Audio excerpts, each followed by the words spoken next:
Hi, everyone. Welcome to the weekly Twingate office hours, where we look at various security challenges and how Twingate can help you solve them. Hi, my name is Emil and I'm the Head of Platform Innovation at Twingate. If you're not familiar with Twingate, it is a zero trust VPN alternative that allows you to securely connect to any of your private resources, whether they are on the cloud, on-prem, or in your home.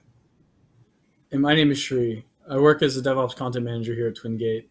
And this week, we're going to talk about using CircleCI to deploy apps into a Kubernetes environment.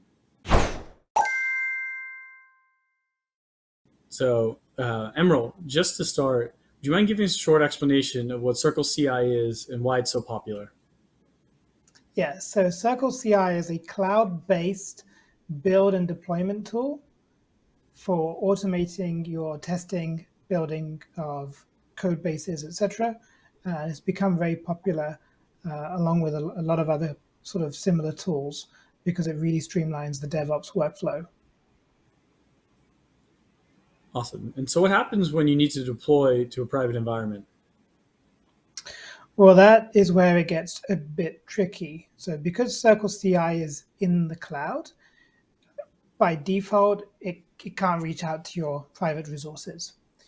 They do have tools that allow you to deploy sort of CircleCI runners in your cloud infrastructure, but that is then tied to CircleCI. You're then not portable for other build tools that you might use.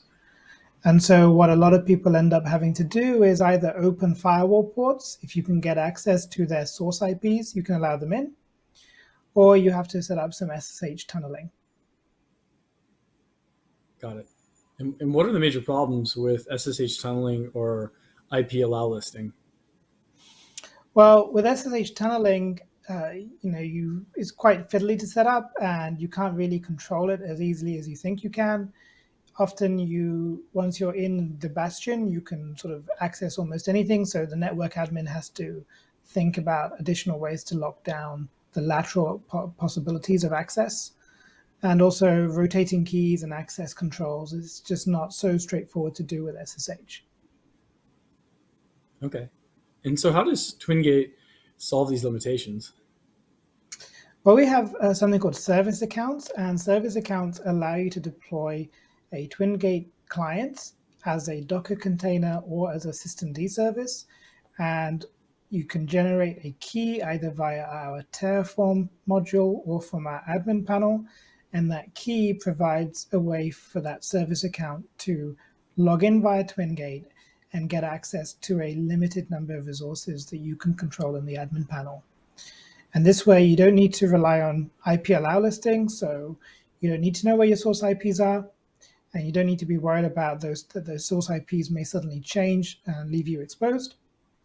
You also don't need to control your SSH servers differently and configure them to allow that tunneling to happen. So you can manage it all within the Twingate admin panel, and you get a key that you can manage as a secret in your CI/CD tool.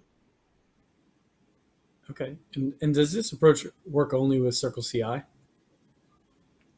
No, you can use this with almost any CI/CD tool. Essentially, anywhere where you need to build something, you can do that in that build tool. And then when you need to push it somewhere, so that could be Kubernetes, it could be an S3 bucket that's private, it could be onto some on-prem resource that you've got. You can use Twingate to sort of solve those needs. Okay. And any other situations where you might want to use this? Yeah, so as I said, the S3 bucket is a good example. If it's a private bucket, if you're using any kind of object storage, any kind of CDN that requires you to connect securely into it, you can use these service accounts. Got it. Got it. Okay. Well, thanks again, everyone, for joining us this week. Hope you found today's show useful. Please feel free to shoot over any follow-up questions to us or any topics you would like to have addressed in future shows. And we'll see you next week. Thank you, and see you next week.